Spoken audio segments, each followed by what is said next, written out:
BOAZ, and I have already mixed up some shampoo in my dilution bottle method. I had a lot of people asking me about how to wash the face. So before I start on the face, I'm going to go ahead and start on his body, and then I'm going to show you how to wash the face to not get soap in the eyes, because I think that's everybody's main concern, is that they don't want to get soap in their dog's eyes, which I understand. So I'm going to help you with that today.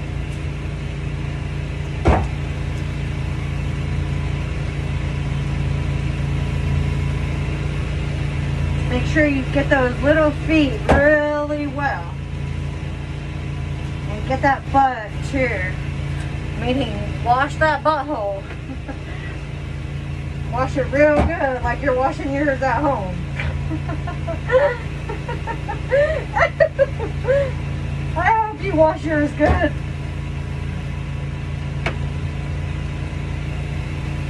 Alright, let's flip him around so that I can get his back legs. I did also have a lot of people asking me about conditioner. So I have another video that I'm going to post that's going to show you how to condition the dog.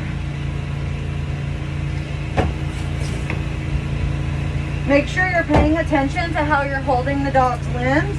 Try to keep them as close as possible to their body, so you don't accidentally pull anything out of socket. These smaller dogs, it can be really easy to overextend. So be mindful that you're not overextending. Okay, so here we go with the face. Now this has a little spout and a tip so that I can point it where I want it to go. And what I'm gonna do is I'm gonna start at the back of the head, right here. And I'm gonna work my way forward, okay? This is going to prevent soap from getting in the dog's eyes. It's also gonna give you a little bit more control. Alright, now I don't want to get water and soap directly in his ear, so I'm going to move the ear out of the way and get this little section right here next to his face. Try to get a little closer. Then I'm going to do the little chin, lifting his head up.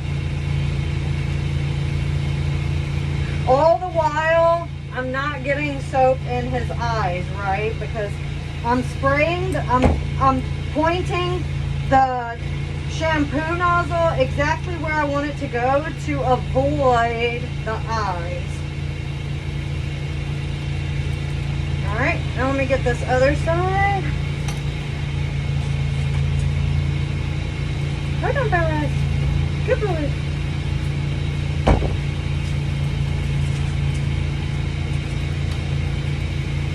Now you do want to get the face clean, so you can take some of the soap that you have and kind of mush it here into the center.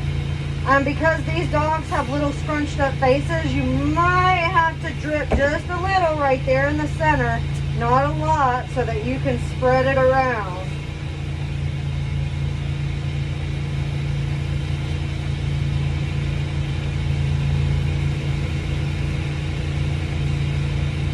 Now you're just going to allow this shampoo to sit for a couple of minutes. If they have any little eye boogies, right now is the perfect time to remove them using a flea comb.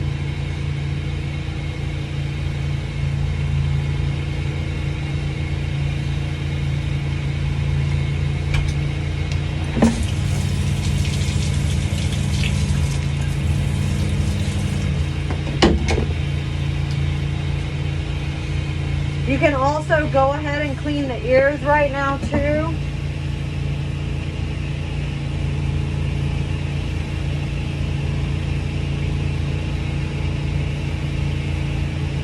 It looks like his ears need to be plucked, so I'm going to grab my hemostats. Oh boy. Being very mindful only to pull the hair, not to accidentally squeeze his ears. Oh boy. Just pull a few hairs at a time. Don't go in there and twist it and pull it out. That could damage the dog's eardrum. Hopefully you can see it a little bit better on this side. See how I'm just taking the hemostats and pulling gently. Oh! And they'll let you know if you accidentally get them. So I'm going to leave him alone now since I accidentally hurt him. I'm so sorry, buddy. Don't make it a big deal. Just move on.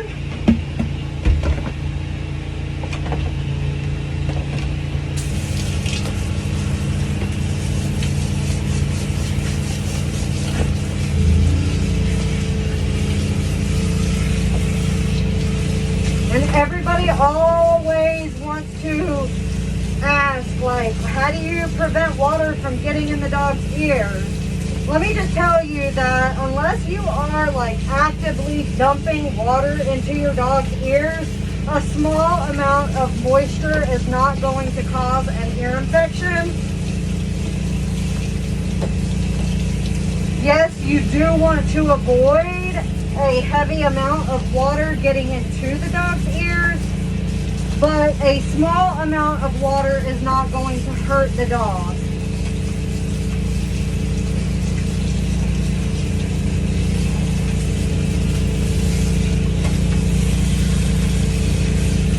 What you can do is you can grab the ear and hold it like that. That's closing that ear canal off.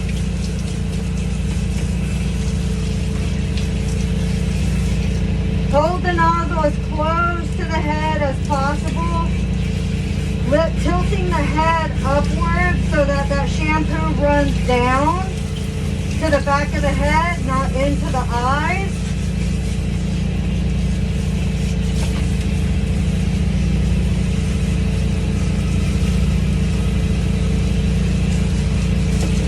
And again, closing the ear canal off by just pinching it a little. It doesn't hurt the dog.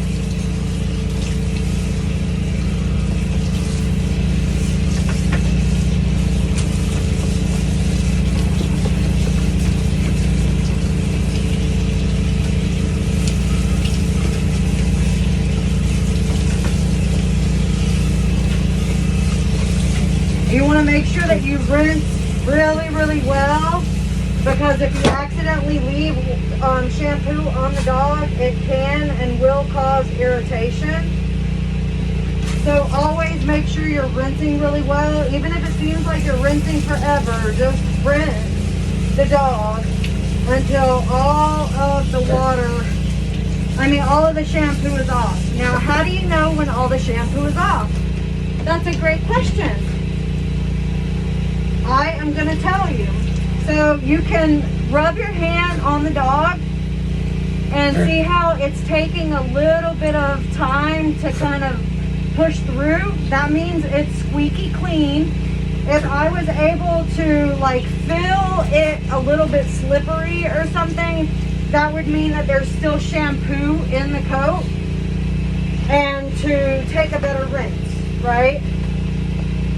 And I love these Artero carbon fiber towels. I am a huge fan of these.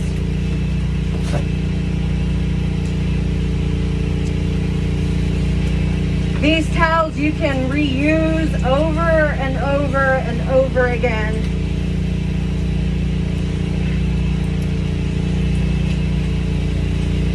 You just use it. Soak up all the moisture on the dog. And then you squeeze out the excess water, like so. And then you can just use it again. Super easy. This cuts down on the amount of towels that you have to wash. It also cuts down on that nasty, mildewy, wet towel smell. And they don't take up hardly any space at all. So it reduces the amount of storage space that you need.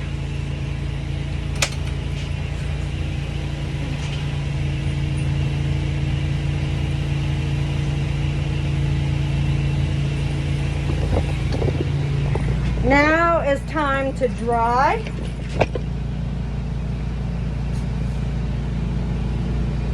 I'm gonna put my earphones on so you won't be able to hear me for the next couple of minutes.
brush it into every inch of his body and his skin.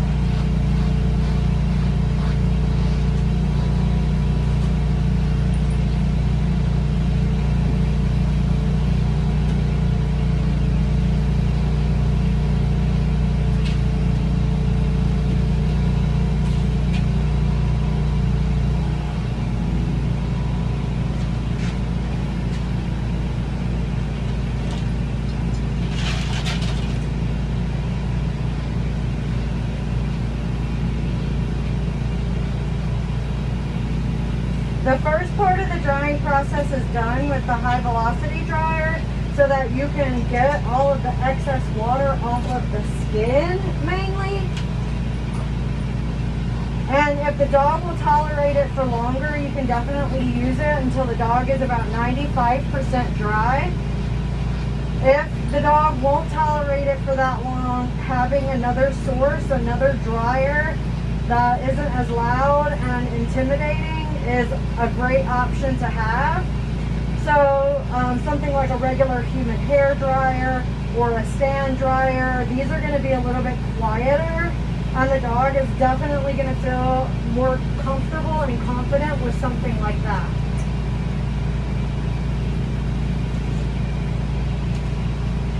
So I did have a Baby Bliss dryer, but it blew up on me. So I got this UAH pet dryer, and it's working really good. I thought it had three, like hot, medium, and cold, but hot, cold, warm, and hot, but it doesn't. It has just hot and cold, and then I'm not sure what this one does. Maybe it's a mixture of both. I don't know. But it does do low, medium, and high. And I find that even though it's not as warm as my Babyless dryer, it still works relatively well. I figured I'd use this rather than buy another one.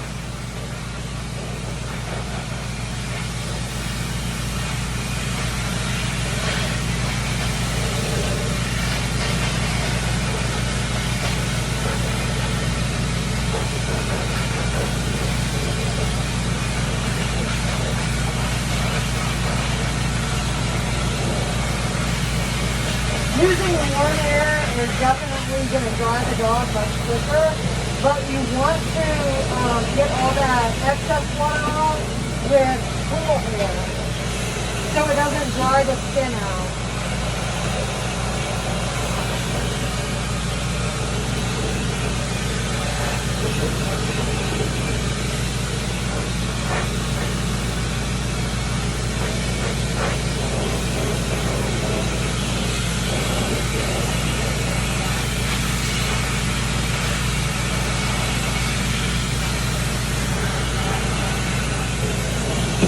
And I like that I can get all the way to the dog's skin with this one without it getting too hot.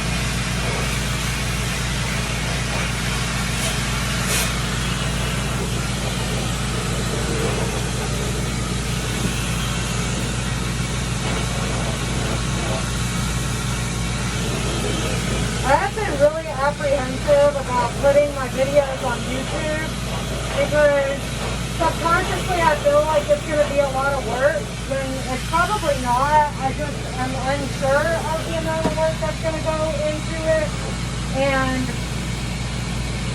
I want to be able to create good content without feeling like I'm being rushed. So I definitely want to start posting on YouTube. So maybe this is my gut telling me that it's time.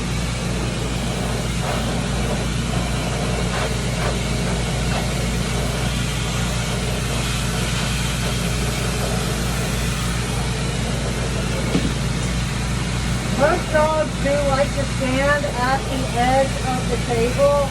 So you have to brace yourself for that and just be comfortable with it, knowing that if something happens, you're right there, you can lift the dog right back up. Just don't make a big deal about it, because if you make a big deal about it, then the dog is gonna get scared. And so you have to react with intention rather than reacting with emotion.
If you are somebody who has a hard time reacting without emotion,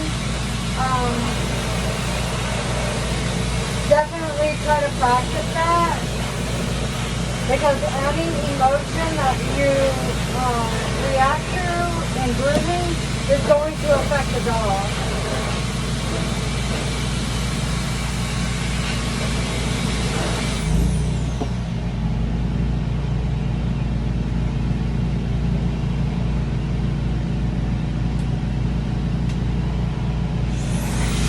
That was weird.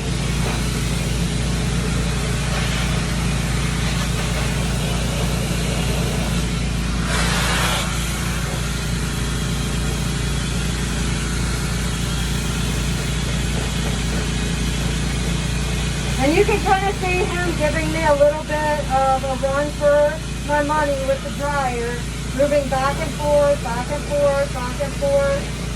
Don't let it irritate you, just move with the dog. When they move, you move. When they move, you move, just like that. When they move, you move, just like that. That's right. Just stay calm and move when the dog moves. Super easy to do.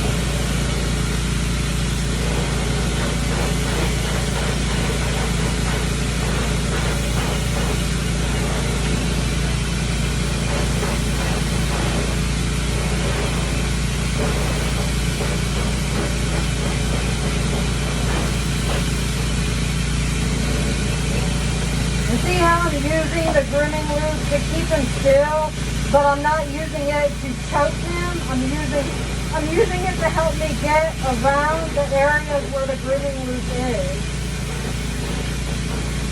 So it is preventing him from moving, but I'm not injuring him in any way.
boy, girl.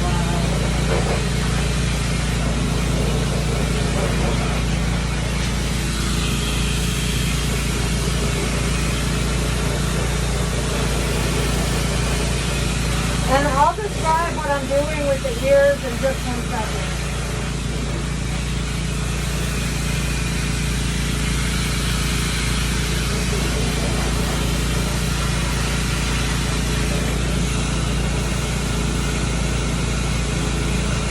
I want you to be able to hear me when I talk about what I'm doing with the ears.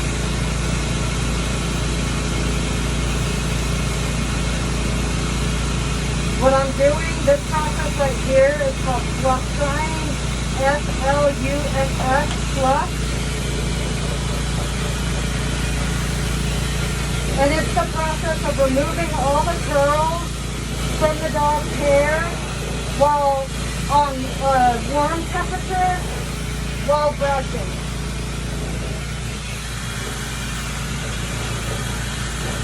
You can do this with your high velocity dryer on a lower setting. You can also do this with a regular human hair dryer on a warm setting. And you can do it with one of these little dog dryers on the warm setting.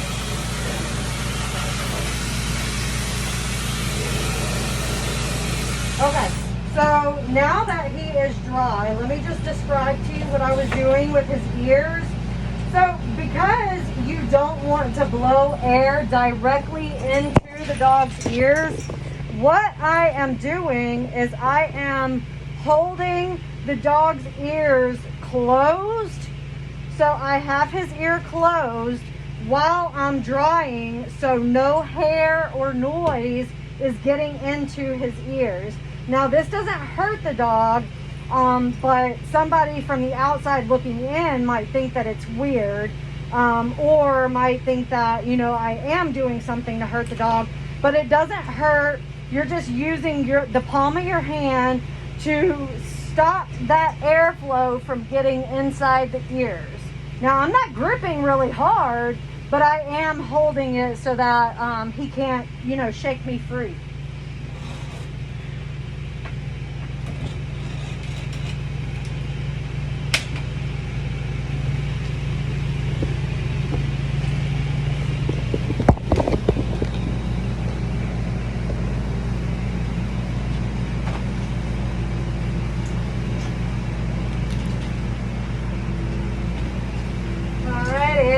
The next step is getting his little nails done. I try to work in a routine so that I don't accidentally forget to do, you know, a service. So I will do the back, the blow dry, the nail trim, the ear cleaning, the paw pads, the sanitary, then the haircut, then the face. I'm gonna stop this video and start the next, just for uploading purposes.